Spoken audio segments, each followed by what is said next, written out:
Salut à tous, aujourd'hui je prépare une petite FAQ, ça va être sur des questions qui impliquent tout ce qu'il y a en dehors de la compétition. Comment gérer le tournoi avant même la compétition, que faire quand on veut devenir top player avec des études à côté ou un boulot à côté, est-ce que c'est possible, etc. Ce genre de questions qui sont vraiment en dehors de la compétition en soi.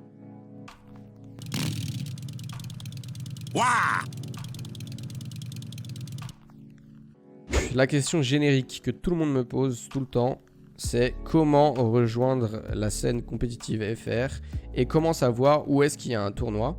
Alors, premièrement, vous avez le site smashultimate.fr, très simple d'utilisation, très pratique, qui vous permet de savoir où sont les tournois les plus proches de chez vous. Alors, comment ça s'utilise? Bon, déjà, ça c'est le planning. Bon, on va mettre un planning un peu en arrière parce que vu qu'il y a le... À cause du coronavirus, ça s'est beaucoup stoppé, donc je crois qu'ils n'ont même pas mis à jour. Donc là, par exemple, on voit le planning du février 2020. Ça, c'est pour les tournois les plus gros. Vous voyez, il y a juste à cliquer dessus. Info à venir, ok, celui-là, il n'y a pas. Mais en tout cas, dans celui-là, vous cliquez dessus, il donne l'adresse. Et si vous cliquez sur le lien, ça va vous rediriger vers le lien de SmashGG. Et là, vous pourrez vous inscrire. Bien sûr, il faut un compte SmashGG avant. Donc là-dedans, il n'y a pas les weekly, mais il va y avoir d'autres trucs aussi. On va voir dans accueil. Communauté, map monde, classement. Bon, déjà, il y a un classement aussi. Ah, mais c'est vraiment à l'ancienne, c'était sur Smash 4, ça. Qu'est-ce que c'est que cette image? Ok. Communauté, planning. Bon, ça, il n'y a que ça. Il me semblait qu'il y avait aussi un moyen de rejoindre les Discord. Non? Communauté, c'est pas ça? Contact, ok. Donc, le deuxième outil super important, ça va être la liste des contacts. Donc là, vous avez les Twitter de chacune des régions et les Discord de chacune des régions. Il y a aussi les Facebook, mais c'est un petit peu moins actif sur Facebook. Le plus actif, ça va être Twitter et Discord. Donc là, vous avez juste à faire en fonction de votre région et vous pouvez vous abonner à la chaîne Twitter de cette région-là ou vous mettre dans le Discord correspondant. Donc voilà, c'est super utile. Et il y a beaucoup de grandes villes de Paris, on va dire. Marseille, Metz, Montpellier, Nantes, Nice, vraiment il y a beaucoup de villes. Donc si jamais vous habitez à côté, il vous suffit de contacter ces gens-là. Et vous pourrez accéder à la scène compétitive de Smash. Alors pour ceux qui ont Twitter aussi, je vous invite à suivre ce compte-là. Il y en a certainement d'autres comptes, mais celui-là il est très général en fait. C'est-à-dire que c'est un bot qui va tout simplement faire une annonce dès qu'un tournoi est rajouté sur SmashGG. Donc SmashGG, c'est la plateforme qui permet de créer les tournois et de s'inscrire dessus. Dès qu'il y a une nouvelle annonce en France, ça va l'annoncer automatiquement. Donc c'est super utile. Vous avez juste à suivre ce compte-là et vous verrez que vous n'aurez plus trop de problèmes pour savoir quand est-ce qu'un tournoi va arriver et est annoncé. Donc voilà, c'est les deux outils les plus utiles, je trouve en tout cas, pour connaître l'arrivée des tournois, les annonces de tournois et pouvoir rentrer dans la scène compétitive de Smash.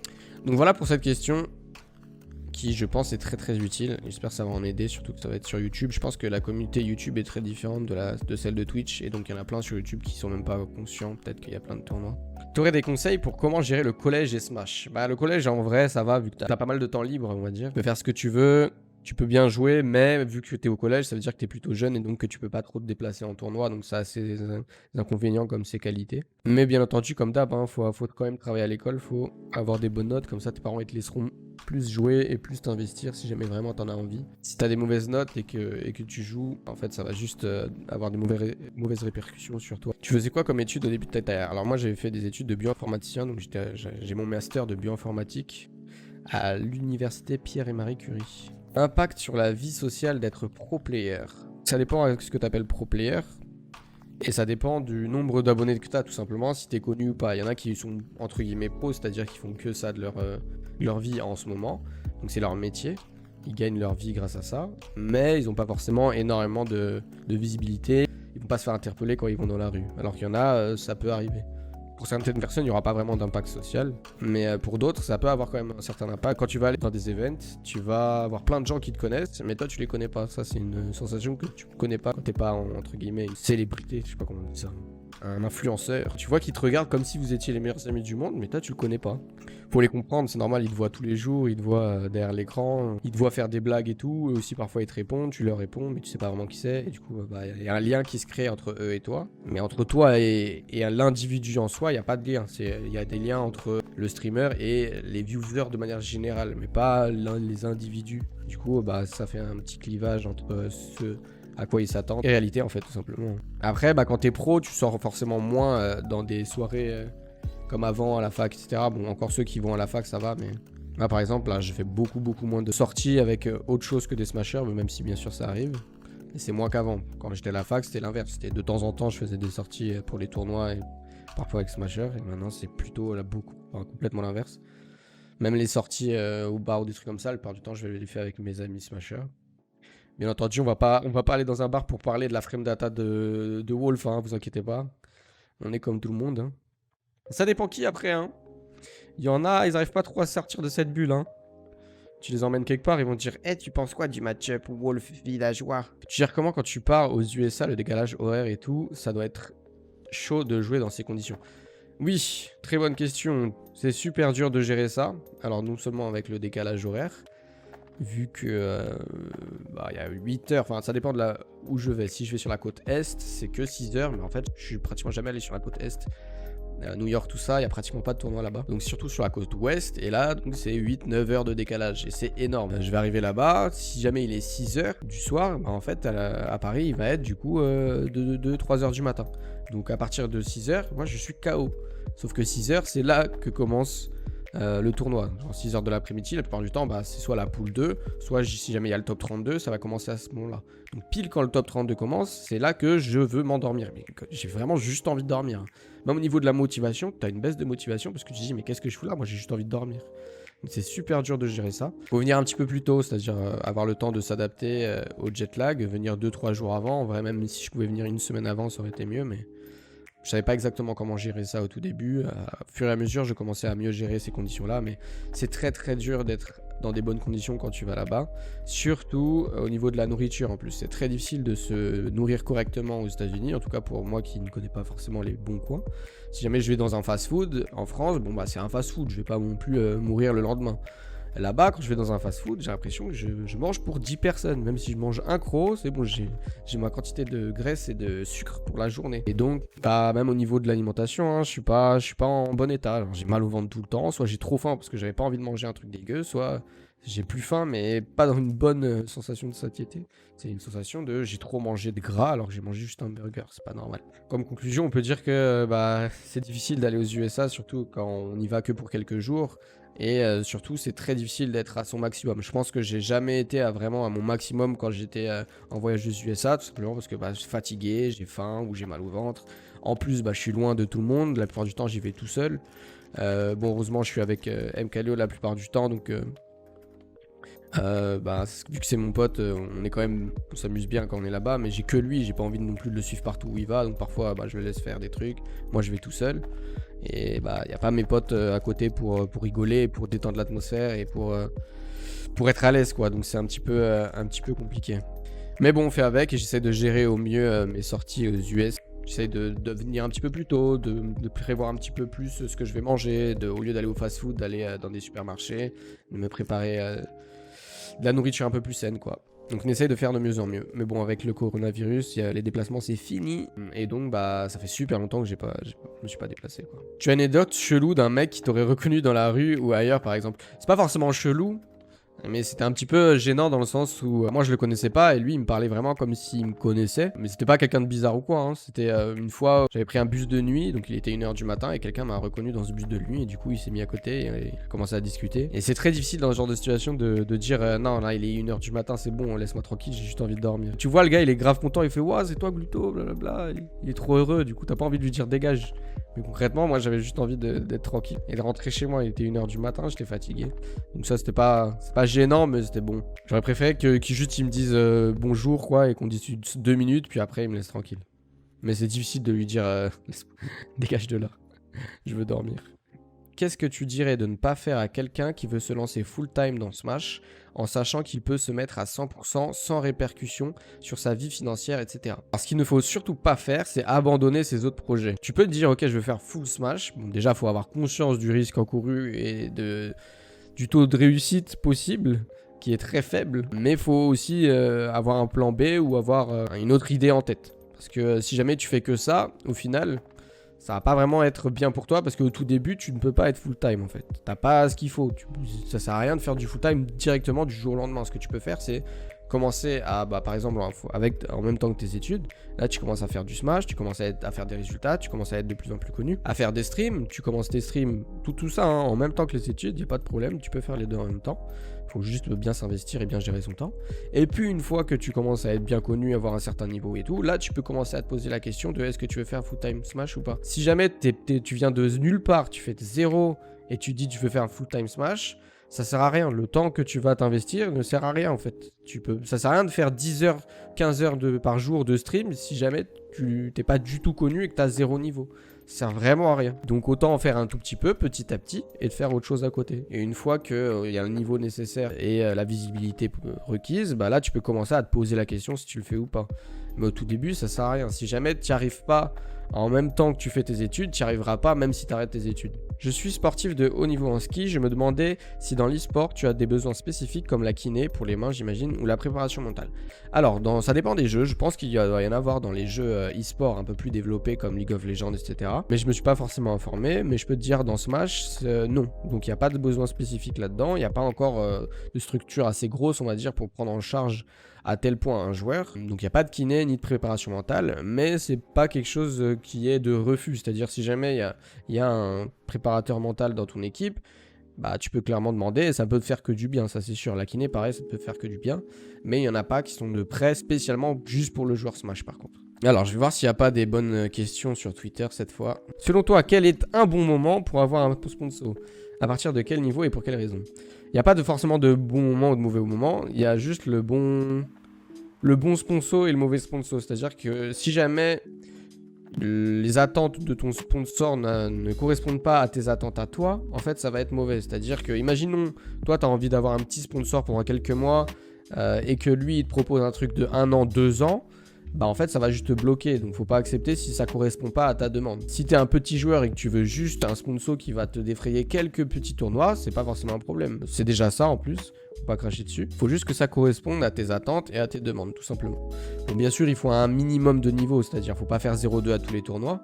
Le mieux, je pense, c'est d'avoir un niveau assez suffisant pour passer on stream régulièrement, en tout cas, pour donner de la visibilité. Ou d'avoir un Twitch et donner de la visibilité via les streams. Il faut donner de la visibilité. Tu peux pas avoir un sponsor et ne vraiment jamais apparaître nulle part et de ne pas exister, ça c'est sûr. Après, t'as pas besoin non plus d'être un top pour avoir un sponsor de nos jours, même si ce sera un petit sponsor, mais il faut donner de la visibilité, ça c'est sûr.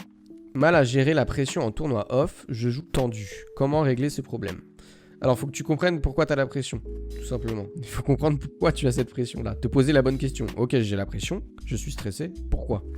Est-ce que c'est parce que tu en attends trop de toi? Est-ce que c'est parce que tu veux pas décevoir les gens qui te regardent plutôt? Est-ce que c'est parce que tu as pas confiance en toi et donc tu sais pas si tu vas gagner, tu vas battre ton adversaire ou pas? Déjà, il faut se poser la bonne question. Ensuite, si tu te poses la bonne question, tu peux commencer à régler le problème.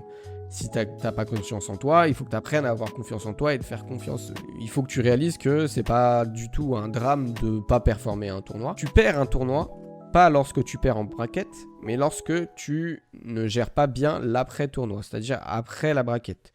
Si tu fais ton tournoi, même si tu as fait un très bon résultat, genre 5-2, après tu fais pas de free play, tu rentres chez toi, t'as perdu ton tournoi. Pourquoi? Parce qu'il t'a servi pratiquement à rien. Bien sûr, t'as eu un petit peu d'expérience avec ta braquette, mais c'est très peu comparé à ce que t'aurais pu avoir si jamais t'avais bien géré ton tournoi et si t'avais utilisé le free play disponible et le fait de pouvoir jouer avec plein de gens différents. Même si tu 0-2 et qu'au final, tu utilises à fond le tournoi, c'est-à-dire tu vas jouer avec des gens toute la journée, tu t'apprends, tu te poses des questions, tu fais des connaissances, tu te fais des amis, là, t'as clairement gagné ton tournoi. Donc, faut pas croire qu'un tournoi, c'est maintenant, tout de suite. Non, un tournoi, c'est sur la durée, c'est-à-dire que c'est pas grave si tu perds pas ce tournoi, le but, c'est de performer dans la longueur et de manière constante. Donc, apprendre. Tout simplement. Si tu as appris à la sortie de ton tournoi, tu n'as pas perdu. Si tu n'as rien appris, là, tu as clairement perdu. Donc faut pas se mettre la pression bêtement en plein set. Oui, bien sûr, un set c'est important, mais il y a plus important. Comment tu gères le stress des tournois? Ça c'est pas mal. Déjà, il faut savoir que le stress, j'en ai très très peu. Donc quand je suis en France ou en Europe, je stresse quasiment jamais. Même quand j'étais petit et que j'étais pas encore le top, on va dire, je stressais pas du tout. Donc les seules fois où je stressais vraiment, c'était quand j'allais aux États-Unis. Parce que c'était complètement différent, j'avais pas mes amis à côté, pas le même cadre. Jet lag, je sais que je suis pas du tout en forme. J'ai envie de bien faire parce que tout le monde s'attend à ce que je fasse bien, vu que la plupart du temps je suis tout seul à y aller en plus. Donc là, c'est là que je commençais à beaucoup stresser. Et pour gérer ça, bon, il y a différentes manières. Comme je l'ai dit tout à l'heure, c'est se poser la bonne question pour qu'on stresse, essayer de discuter avec des gens de ça. Et aussi gérer son stress physiologique. Bon, je sais pas du tout si ça veut dire quelque chose ou pas ça, mais je veux dire que en gros, il faut bien manger et bien boire. Surtout boire. C'est très très important de boire. Peut-être que je ferai une vidéo complète sur comment gérer sa façon de s'alimenter en fait, tout simplement, s'alimenter, comment boire, comment bien s'alimenter pour être prêt physiquement. Donc déjà, si tu veux être prêt psychologiquement, il faut aussi être prêt physiquement. Les techniques de base, donc boire de l'eau, respirer à fond, et ensuite me poser la question pourquoi je stresse. Et une fois que j'ai répondu à cette question-là, par du temps, c'est compliqué de se poser des questions en pleine game. Donc avant le match, tu peux te contrôler entre guillemets, te dire ok, faut pas que je stresse parce que je vois que j'ai confiance en moi, je connais le match-up, etc. En fait, la plupart du temps, ce que j'essaie de me dire, c'est ok, si je connais le match-up, j'ai aucune raison de stresser puisque je le connais. J'ai juste à appliquer ce que je connais. Si je ne connais pas le match-up, j'ai aucune raison de stresser puisque je sais que je le connais pas. Tant pis, c'est pas grave si je perds. Au moins, il faut que je récupère des informations du match-up. J'essaye quand même de faire de mon mieux, bien entendu. Mais si je vois qu'il y a des trop choses que je sais juste pas comment réagir contre ça, je vais juste me dire ok, il faut que ça, je le travaille pour le set d'après, etc. Donc, même si je perds, c'est pas grave. Il faut que je me dise ok, j'ai perdu contre ce match-up là, faut absolument que soit je rejoue contre ce gars là, soit que je joue avec d'autres personnes qui jouent le même perso et qui m'apprennent le match-up. Donc voilà, j'essaie de raisonner de manière logique et de toujours retirer quelque chose de la situation. Quelles sont les meilleures manettes pour jouer au top level sur Smash? Est-ce que ça dépend de chacun ou est-ce que certaines manettes sont vraiment au-dessus? On me pose tout le temps cette question. Et la réponse c'est qu'il y a deux types de manettes qui sont vraiment au top, on va dire. Ça va être la manette GameCube et la Pro Controller de Switch. Ces deux manettes là, c'est juste une question de préférence. Donc elles sont toutes les deux tout aussi bien. Vous pouvez très bien être top mondial avec une manette GameCube ou une manette Pro Controller. Le reste, c'est un peu moins bien. Ne vous cassez pas la tête au niveau de la manette. Manette GameCube, Pro Controller, c'est incroyable. Les deux sont très bien en fonction de vos préférences. La Smashbox. Alors ça, pour moi, c'est potentiellement une meilleure manette que la manette GameCube et tout le reste, mais tellement différente de ce qu'on a l'habitude de jouer en tant que joueur de Nintendo que ça pourrait peut-être prendre trop de temps à la maîtriser et on n'a pas forcément la patience de le faire. Mais de ce que j'ai compris quand on m'a expliqué comment ça marche la Smashbox, ça a l'air d'être potentiellement très très bien, voire donner un avantage. Je suis pas sûr, mais ça peut peut-être donner des avantages. Mais bon. C'est une manette particulière, on va dire. Question de Antoine Drir. Comment gérer les tournois et les cours en même temps? C'est un petit peu la même réponse que j'ai dit tout à l'heure. Faut juste bien savoir construire un emploi du temps et s'y fier. Il faut être rigoureux dans son travail. Il ne faut pas passer son temps à rien faire, en fait. Il faut toujours avoir un but dans ce que vous faites. Soit vous dites, ok, là, je vais travailler à fond. Là, je vais me reposer à fond. Là, je vais jouer à fond dans Smash. Là, je vais sortir avec mes amis, ok. Mais vraiment, l'ennemi de la rigueur et de l'avancement, on va dire, c'est les téléphones et ce genre de tentations qui vous font littéralement perdre du temps. Je pense que c'est mieux d'être sur Netflix et de regarder 3 épisodes d'une série pendant 1h30 plutôt que d'être sur son téléphone à vraiment rien faire, genre juste vous traîner pendant 30 minutes. Parce que ça sert à rien de traîner, ça détend pas spécialement. Et ça fait perdre du temps, vous faites rien en fait. Alors que si tu regardes des épisodes, ok, t'as fait des trucs, tu t'es vraiment détendu, tu peux penser à autre chose, ça va. Mais si tu perds du temps et que tu t'en rends même pas compte, ça c'est le plus compliqué. Donc vraiment savoir gérer son temps, je pense que c'est la clé. Quelle est la probabilité que je main Steve? Alors oui, donc cette vidéo est faite le jour où Steve a été annoncé. Je vais pas vous mentir que je pensais que c'était une blague à la base.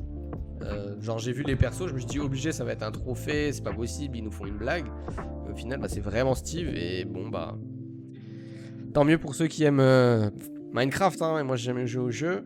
Le perso a l'air trop différent des autres persos de Smash. Je sais pas si je vais m'amuser avec. Je pense même pas que je vais l'essayer, hein, mais je suis pratiquement certain que je vais pas le jouer. Et bah, ça va être un peu spécial. Hein. On a vu ses coups, son moveset, ça a l'air bizarre. Hein. En fait, il est en pixels. En fait, c'est un petit carré, c'est des petits bouts comme ça. Ça correspond pas à Smash. Il y a des persos stylés. T'as Joker qui est archi stylé. Palutena, archi stylé. Tu vois quoi, Steve? Voilà pour cette FAQ. J'espère que j'ai pu vous donner des informations importantes et utiles pour la suite. Et j'en ferai d'autres de toute façon, avec peut-être des thèmes différents, avec des thèmes plus précis qui pourront peut-être être plus intéressantes. Mais en tout cas, merci d'être présent pour poser toutes ces questions et à la prochaine. Ultimate Voltaire, leave you work and come as you want. We'll welcome you with open arms, with quality over the top. May our voices be heard loud, may our neighbors hear us out. Yeah, take a seat and grab a drink, watch our players make us proud. Or show us your dazzling moves, grab the controller.